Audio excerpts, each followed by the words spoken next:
Beate Chelette is the growth architect and founder of the Women's Code and provides visionaries and leaders with strategies that grow your authority so that they can scale their impact.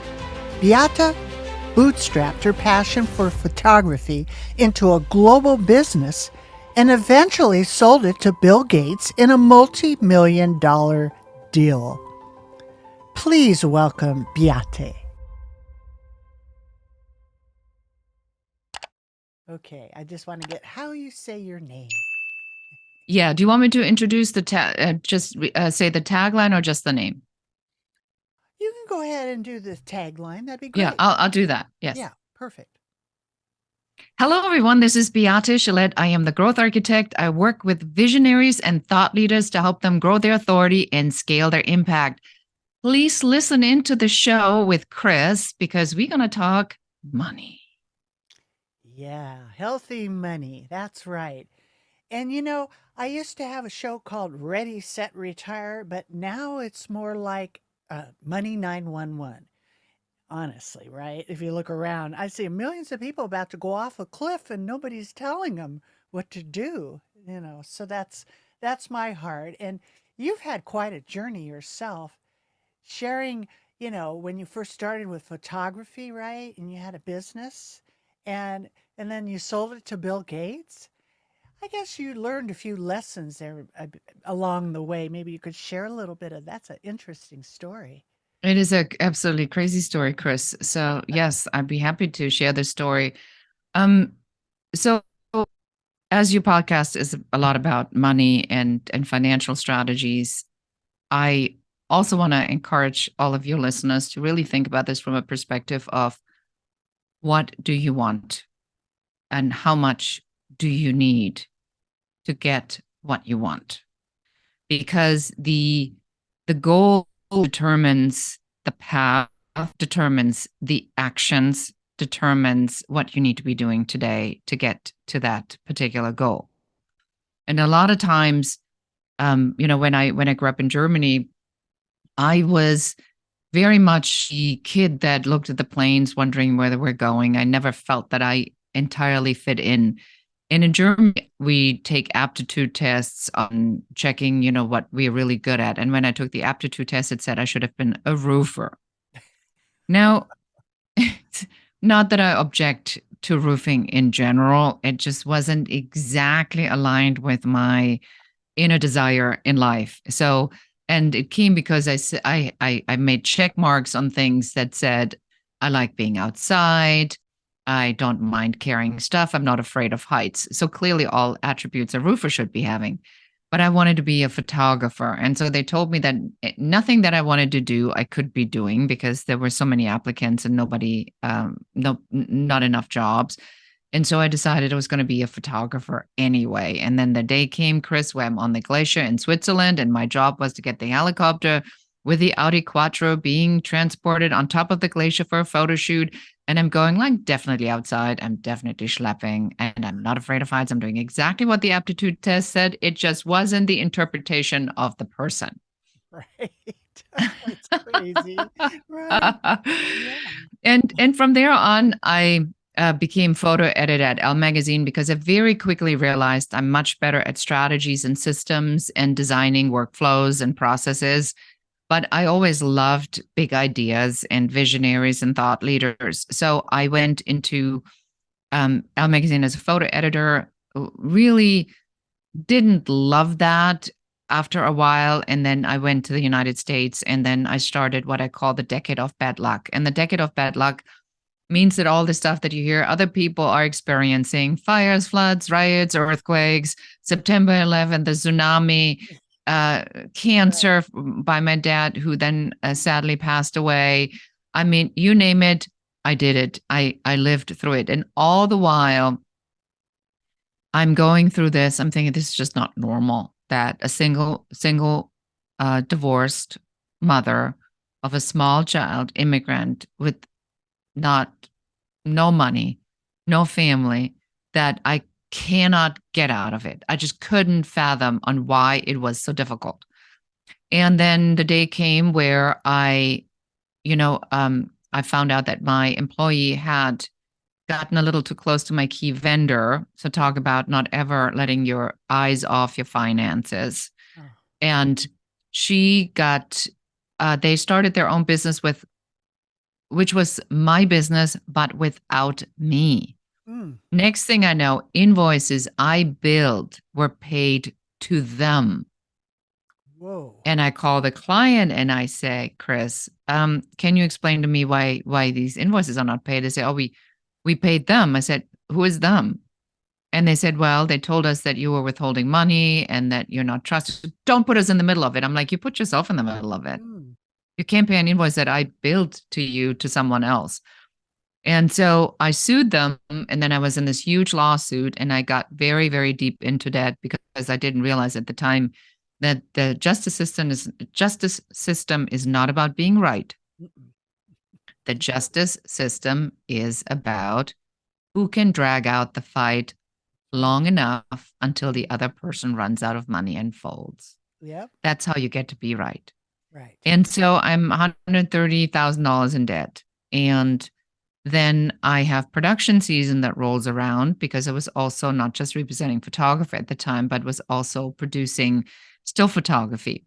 And in the still photography, I worked for Wrangler, Mercedes-Benz, BMW, Levi. I mean, great clients. Right. And then September 11th comes Mm. and I get wiped out in a day. I Mm. mean, everything canceled. There was not one person in their right mind going on a plane flying to Los Angeles. So I lost all of that. I had to just keep the poker face. And finally, they settled and it paid off my debt. Mm. That's it. Yeah. And then I had to start, Kris, Oh. all over again with zero money in the bank account. So I did something that I'm sure, Kris, you will suggest all of your clients to do, which is I financed it entirely out of lines of credit, credit cards, and all these. Do you need an extra $5,000 checks? Did all of that Right. at the tune of $135,000. There we go. Which is, of course, the best financing strategy. What is it, like 19, 27% of interest? I mean, it's just insane. Cuckoo. But I had no choice because I had this great idea of building the stock photography business and I had no money, but I knew I needed to be doing this. And so now I'm $135,000 in debt. I was able to go even deeper into debt. And I fly to Germany to drum up some business. My father has a stroke. My father didn't have a stroke, Kris. My father had pancreatic cancer. Oh. And so he dies within only 6 weeks. Oh. So now here I am. I am broke. My business is in shambles. My best friend just died. I have no money. I don't even know how I'm going to pay for the funeral. And I sank to my knees and I raised my fist and I yelled at God and I said, "Do you have a plan? This would be a really good time to fill me Right. in." I Please. just couldn't figure it. Yeah. And then I got back. I got a letter from the White House. I had, in my absolute desperation, written a letter to the President of the United States. Why not? Yeah. And it put me in touch with a small business administration. They restructured my lines of credit and my debt into a structured 10-year fixed rate loan Mm. that freed up my line of credit. 3 months later, I'm at break even. 18 months later, the world leader in my category, selling into 79 countries in the world. Ooh. And that's what attracted the Bill Gates company. And they said, how much do you want? And I said, millions. And they said, fine. Fine. Wow, what a story. Beautiful. Well, congratulate and you're so young, right? Well, let's just say I don't have time for aging. Yeah, no, we're not our age. That is No, my God, no. no, no. They don't that doesn't mean anything. But that's a fabulous story. So, you're very inspiring and you help visionaries and thought leaders grow in authority and scale and impact as a growth architect. I think that's the coolest name, right? And in your actionable steps. So what kind of actionable steps, like the listeners are listening and everybody wants to grow their authority and kind of throw spaghetti at the wall, right? And very few people really know. I'll tell you, I spent 10 years looking at all these marketing things, and they're all little funnels to their upsell to their upsell. I mean, they're great at marketing, but it never really goes anywhere. So, Yes. So I think that the first thing that your listeners need to understand is authority is not an influencer. mm, There's a big mistake people make where they think that I just need to be an influencer like Gary Vee, and mhm, then magically everything falls into place. If right, you look at Gary Vee and you ask me what is his business model, and I do business models for a living, I couldn't tell you. It is a convoluted mess of him catapulting himself into a celebrity status. And then he what is going to do Gary V vodka and Gary V sausages and Gary V pizzas and Gary V everything. right. He has an opinion on everything. Not to say that that's not okay, but to promote that as the model is it's stupidity. So if anybody's thinking that, just forget that. That will cost you millions and millions of dollars. You need to have a team of 20 people that do nothing other all day than put your name out there relentlessly. And money, money, money, money, money, money. Most people don't have that. Authority means you're the expert, the go to expert in your particular niche or industry.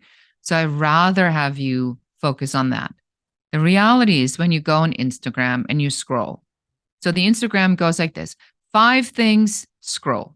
The 3 things, scroll. The 2 things, scroll. The one thing nobody, scroll. Oh, look, there's a cat with a skiing in a backpack. I'm going to watch it for 5 minutes. Wow, that's so cool. A cat like skiing, never seen anything like this. Mm, That's who becomes famous, right, is things that take you away, but the talking heads very rarely do. So, having said that, authority needs to be a very deliberate plan. And the way we think about authority, there's 3 pieces. You need a strategy, you need the systems, and you then build your authority.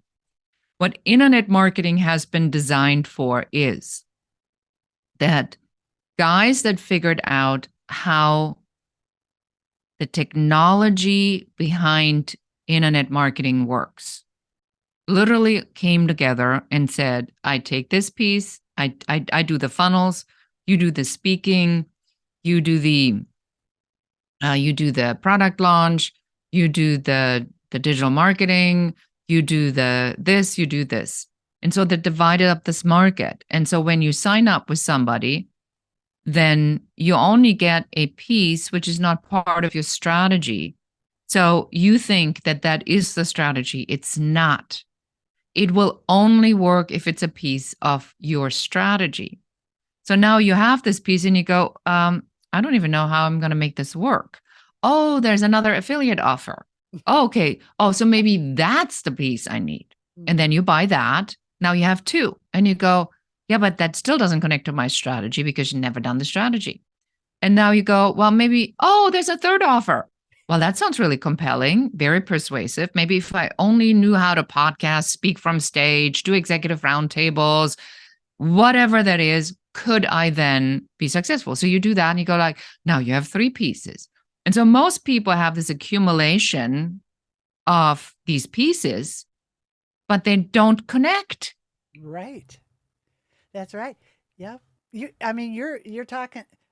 I'm that person, Of honestly, course, and most we everybody is. hundreds of Everybody. thousands of dollars. Right. And that's what I went through, going through all this marketing, because when I wrote my book, I didn't know how to market it. I know what I do really well, but marketing, so I was at buy this and then buy that. The thing you said about Gary Vee, I was just watching that and he was like, yeah, 6 to 8 posts a day. And then I was like, oh my gosh, I don't want to do, I got to hire some more people. Right. Yeah, And but that's but unless that is the business model and the strategy. So, to go back to your question, how do you build authority? The way you build your authority is you get clear what your overall strategy is. Your overall strategy is you want to be the expert in your industry. You want to have how many clients, Chris? Do you want to serve? Do you want to serve 100? Do you want to serve 1,000? How many clients a year can you or do you want to serve? Let's just pick a random number so we can make this example real. oh, okay.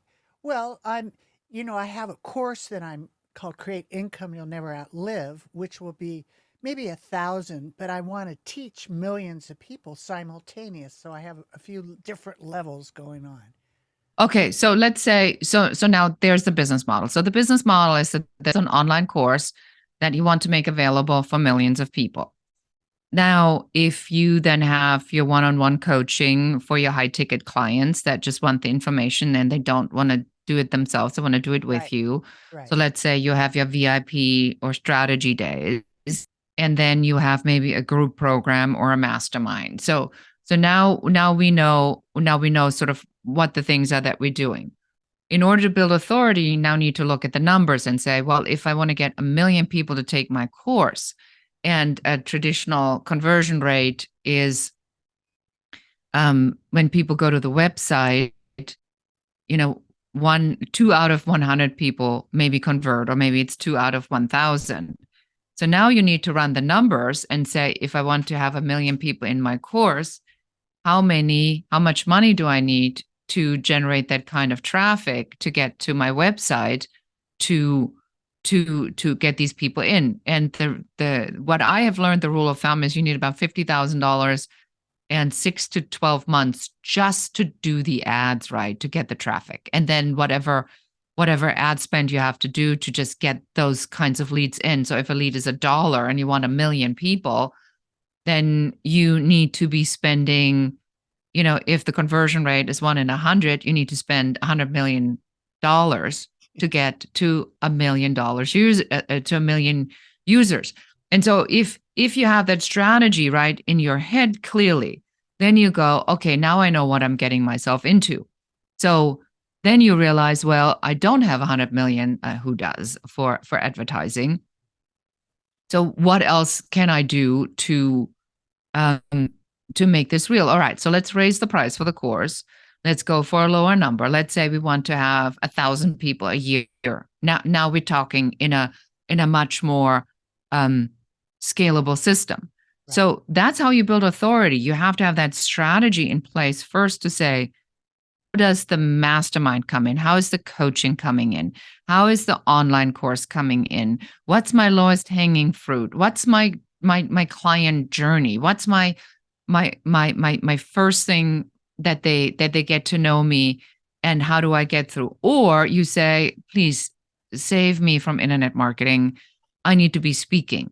Yeah. I get clients from speaking. That's a different model though. Then you need to look at how many times you need to speak and what size crowds, what's your engagement piece. So when I work with my clients, that's really the first thing that we do. And I designed the system, a system to build systems, a signature growth mastermind for that. Because what I have found is that so many people have all these different pieces and that's just laying around and they don't do anything with it because they don't know how it fits. So that's what Right. I help people with is you don't buy anything new. You don't learn any new skills. We just take what you have, we organize it, we help you maximize it, we help you implement it, we help you with getting this out in front of the right people in the right kind of pieces so that you can go out and make some money and achieve the goal that you for yourself set. That's fabulous. I think you're talking about 99% of the people that I run into when they're Mhm. trying to leverage and scale and all the different pieces because then there's a course, then there's a mastermind and they all seem separate but they all work together. So that's exactly right. And there's maybe you could share when you're in your defining moment, in your turning point, and I'm sure you went through the same thing when you realized your true potential for growth. What was that moment for you that made you kind of shift and snap and change, your growth and your impact inside your business? Like, I mean, I people would, hit the wall a lot, but yeah, I think that's a really good question. Like, what is it? I yeah. think that I was so deep in. If I would have drowned, I always say, don't drown in a puddle. It's Mhm. not worth it. Yeah. So I definitely would have drowned in an ocean, Mm. but I just didn't feel there was just something in me, Kris, where I kept thinking about this and I'm going, there's no way this is all for nothing. I mean, I couldn't fathom it. I couldn't see it. I'm like, this is just no way in the world I went through all of this and then drown. Right. Not a No. chance. That Yeah. was really my ruling thought. And then when I fell to my knee at my father's funeral and I had my little yelling match with God, I actually surrendered. And I think what happens is that when you do that and you surrender, you stop doing because you've done everything. Right. And that's when God, spirit, the universe, whatever That's can right. come in and do its job. That's right. That's boy, you hit that right on the nose. I mean, that's exactly what happened. And I would just use myself as an example. Right. National speaker, and and then the pandemic, and everybody went through that, and there's a lot of people's businesses flattened out, and as a result of that, you're going to remake it. But I really like the way it was like, this is not for nothing. And I didn't get out of God's hands. I'm still there, so I trust the spirit, and I know that everything that I'm going through is all going to work for good. But there's this little desert period of like, how do all these things? So instead of fighting it, I literally went, you know what? Instead of, punching out God, right? I go, okay, like you said, just surrender. I'm just trust the spirit will bring me someone, that right person, that for each time. And that's what's been happening. It just shifted. And then all of a sudden, you show up or another person shows up that has the piece for the next piece, because I don't want to be, we've only got so much time, and I want to do the best that I can with whatever time I'm here to help people. I mean, because you can only drink one cup of coffee. Wow, you get $1 million. Woohoo. But then, you know, you can only drink one cup of coffee. So that's where I'm like in the shifting that success mindset into success. To me is really being able to help everybody with what I have. And thus I have the Conscious Giving Council mastermind. That's my target, is to use all that we've been given to help folks, lift as we climb. I think you And said something. You said a lot of very very important things, and yeah, with your permission, I'll just dive into that a yes, little bit more please. and pull that a Yes. little bit more apart because I think there were some Yeah. really good nuggets here. So the the transformation aspect, the pain is there for a reason. The Hmm. pain is there to make you stop what you are doing because it is not working. But when you take the old dingy Toyota out of the parking lot because you need to put a new car in, there is going to be a period of time where that is empty because the Toyota is gone. It has to Right. be sold. The new car hasn't been delivered yet. Or you have two cars and then, you can't fit them both in there. So you're going to have to let something go. And um, in my mindset work, there's a universal law where it says you have to let something go of a lower nature to achieve something of a higher nature, and I believe that it's the same in relationships. You have the crappy boyfriend, and you can't be with a crappy boyfriend and then find the good boyfriend or Right. the good husband. You're going to have to let the crappy boyfriend go before the good person can come in. And then, the next one's a little bit better, and you go, better, but not great. Nah. And Nah. then the next one comes, you go like, that was better than the one before, but still, nah. And Nah. then all of a sudden, voila, here he is. Prince Charming walked in the house. Right. And it's the same thing with business, is you have that same decision making power. But because we are so attached to some of our old stuff, we can't see it. Right. And that's what's so cool, is that we really do need each other in that sense, where we can help. You could be my eyes on certain things where I know certain things that you don't, and that is, you lift while you climb. And but there's a lot of misconceptions or fears that visionaries, thought leaders get into when it comes into implementing strategic growth. How do you help them overcome that? Well, the first thing is that we are going to have to look at what do you have and where are you at and where do you want to go? So there's two anchor points. When you go to Paris or London or New York and you go to the metro, there's two things you look at. Where do you want to go? and where you are. And then you map out the road. Then you may say, I'm not a big fan of the tube in London because I realize on how deep underground it is and it makes me a little I uncomfortable. know. So Right. I prefer other modes of transportation, but I still can get to Big Ben. I just have to take the bus and not the tube. Right. So you have to realize first, where am I at? And there's no judgment. It's like, okay, what is working? What's not working? Am I making the money that I said I was going to make? Can I pay my bills? Do I have fun? Do I have time? Do I love my job? Do I hate it? Am I frustrated? Am I turning in circles? And in your example, I think that what happened to a lot of speakers is, myself included in the pandemic, I did not miss the travel. I I know. did not I did not miss the being on a plane and the being in the hotel and then Yeah. and the always being in transit, having a bag that's never really unpacked fully, Right. right? Yes. Yeah. So Yes. I didn't miss that. And so Right. there was a transformation there to say, I don't find that appealing anymore. I mean, it was Mhm. great when I did it, but do I really want to keep doing that? It's exhausting. And you Right. don't have a life. That's right. And Yep. and so when you are in these moments and you say, well, do I still like it? And then there's the goal. So what does this goal look like? And what I asked you earlier, how many people do you want to serve? And you said millions. And then when we really dive into that, what does that mean? How do you get to the millions? Well, you need to somehow figure out how to make 100 million so you can run the ad budget to get to the million that then buys the course that whatever, then you make your money back because if they buy the course then for more than $1,000, then you're making a profit. So suddenly your profit margins might be 50%, 70%. Now, then it's all worth it. Mhm.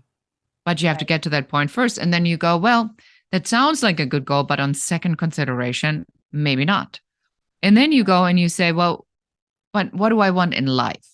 And so that's how I help people. That's the first things we do. We get these anchors in place, and then we figure out the clarity of where they want to go at, and all the things that they have, and then we pull all the puzzle pieces together. We organize them. I call this. We put them under one big umbrella, and then we say, what is the client transformation journey? How many entry points in the journey do we have? What is the promise for each of the phases of this transformation journey? What is the language that we're using? So, somebody who comes to you and says, yeah, Kris, you're amazing. It's all good. But all I need is to spend some time with you to help me through the mess I got myself into. Then you say, not an online program, not an 8-week mastermind. This is a person that needs to come and work with me for a full day, one on one. Here's the list of things you need to bring. And then this is the outcome you'll be having. So obviously, that's a higher ticket price than the other two. So that's how we map this out. And then when you go out and you build your authority on this, then you can say, well, I'm the authority in Money 911. So that could go to help people getting out of a financial pickle that they got themselves into, which is the emergency, um, or to or to get out of the emergency and get in front of a good solid financial plan for either retirement or just living, having a good time for growing their families, whatever that might be. And so you first do the umbrella, and then you sort the things out, and that's how you build authority, by the clarity of the message that you go out with and the brand that makes it clear that you are the right person for this solution. But for that, your solution has to be clearly identified. That totally makes sense. That's why you're the growth architect. And I bet you have a few really rewarding experiences that for some of the people you've worked with and impact that they've had on your clients. Maybe, and I'm sure you could write a bunch of books on just many of that, but maybe just share a couple of of your rewards by sharing your gift with a few of your clients.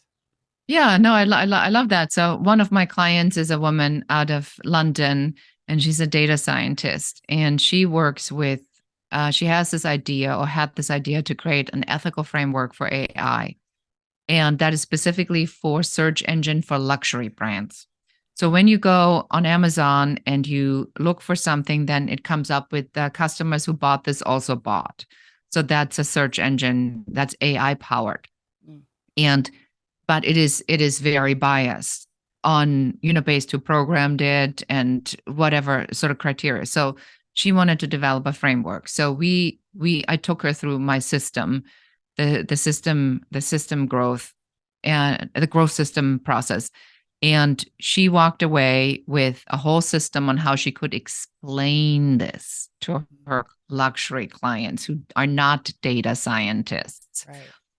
And a week later, she closed a $50,000 job Yay. Nice. because she was able to talk about it.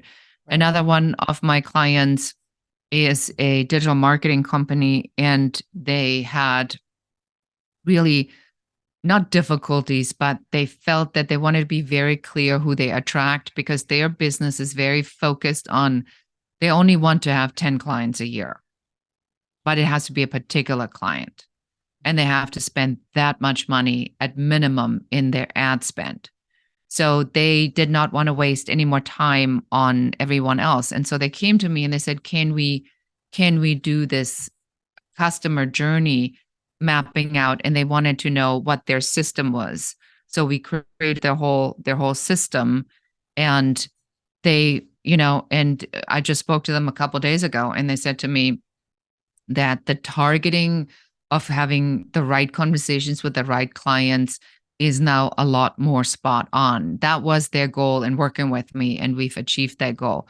But typically speaking, I would say, we had a client who's in communication, and we came up with a term for her that's out of two different words, and we put it together for her, and she's in the process of trademarking that. And so she went out, and now that she's using this word, everybody goes like, what's that? And now Mm. she's immediately in these conversations. And while we in the mastermind, she starts to have these conversations, and we gave her all the language. She closed a $15,000 job within weeks. Nice. So that's the kind of stuff that makes me really excited, is that because we are so impact driven, is that when we help other people to make their impact, that there's nothing better than that. I know. That's like the money to me when you get that. That is the money. Right? I mean, Yeah. you get to take that with you. No crash is going to take it from you. Right. Nope. That's it. That's the heart connect. And I bet you could share some, personal mantras, prayers, guiding principles that have helped you, you know, on your journey through all the bumps and rises and falls. What would you share? Yeah, I would say one of them really is to not take failure personal, and that is a daily ministry, because it's so easy. It's so easy for us to look at our failures and go, I'm such an idiot. Yeah. And Right. Chris, the way I describe it is like if I were to go in my car and the GPS warning comes and says, update the GPS, and I ignore it and I ignore it and I ignore it. And then one day I want to go to my friend's house to a party, and I can't go through that because there's now a cul-de-sac, they're expanding the freeway. What am I going to do? Am I going to get out of my car? Am I going to throw myself on the ground? Am I going to say things like, I'll never drive my car again. I'm the worst driver in the world. I'm such an idiot. I shouldn't even be allowed to drive a car. This is the worst driving experience ever.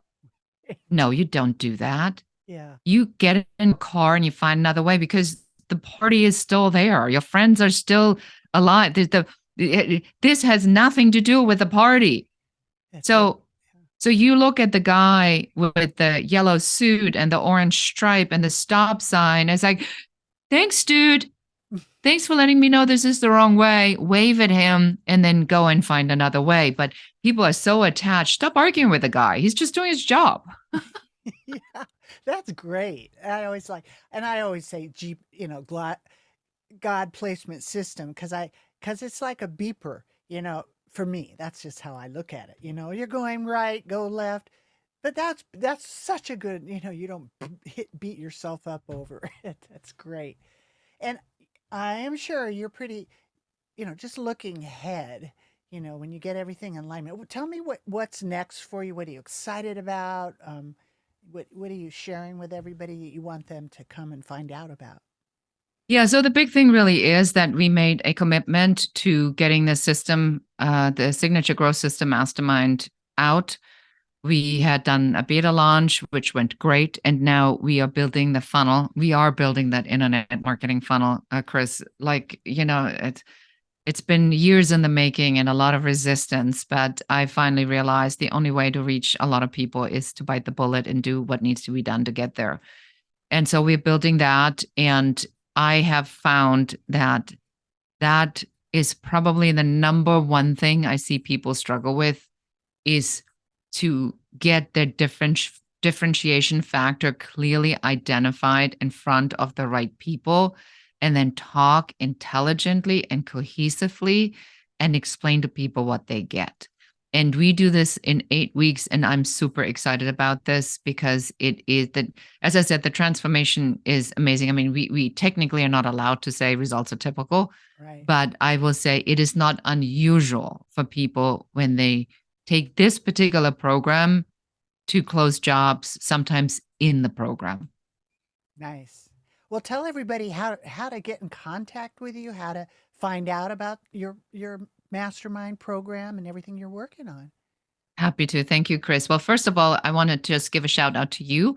So, for all of your listeners, please go wherever you picked up this podcast and give Kris a 5-star review with maybe a little comment on what you're taking away from this particular episode and share it with one other person. It is a labor of love. So, give Kris some love back. Aw, thank you. I appreciate that. Nobody's ever done that for me. I appreciate I'll that. be happy to be the first. And right. the way you can find me, I have 2 things for you. So if this resonated, number one, if your business is stuck and kind of like going through that up and down sine wave, or what's sometimes called as the entrepreneur roller coaster, go ahead and take my quiz at growthblockerquiz.com and find out what your number one business growth blocker is. And it only takes like 3 minutes to do that. And the second thing, if you heard something where you go, I need to speak to her, please book yourself a complimentary uncovery session with one of our business growth advisors. You go to uncoverysession.com. Just make sure you mention this show so we know Nice. where it's coming from. Nice. Thank you. Beautiful. So, as a cherry on the top, maybe just leave everybody with one final parting, words of wisdom. I probably would say that you can never think that there is a there. There is no there. Yeah. The there is here right now. That's And we have this tendency to say, I only need to make it through this to get to that point. And then at that point, something else is going to happen that then you have to get through to get to the next point where you then think when you're there. And we waste our entire lives just chasing this unachievable status of there. There is no there. There's only here. And so build this so it fits for you today. So you have a balance. I mean, it's okay to have a couple of days where it's just nuts, but you don't drive yourself so hard. Allow spirit, universe, God, mindset, mental, allow all of that stuff a space in your life, because it will make it a lot easier than just driving. Sometimes it's okay to receive. That's beautiful. That's the balance, right? And I've really been in that same train of thought. There is no there. It is here. And in the here, you really have everything. Everything else is an extra where you can help other people. So that's a perfect cherry on the top. I want to thank you for being here. This has been a great conversation. I think you've been talking to me too at the same time, and all my listeners, because everybody can get something. And we'll look forward to hearing more from you in the future as you unfold your mastermind and see what happens with everything. Thank you so much for being here. Thank you so much for having me, Kris. It's been a pleasure. There's so much to learn about healthy money. I hope today's discussion brings you one step closer to securing and protecting your future. So you can get started on the right foot, go to meetwithchrismeller.com and schedule your free financial fitness strategy session. Thank you for listening, and please subscribe to Money 911 so you don't miss our next episode, which includes health, wealth, and peace of mind.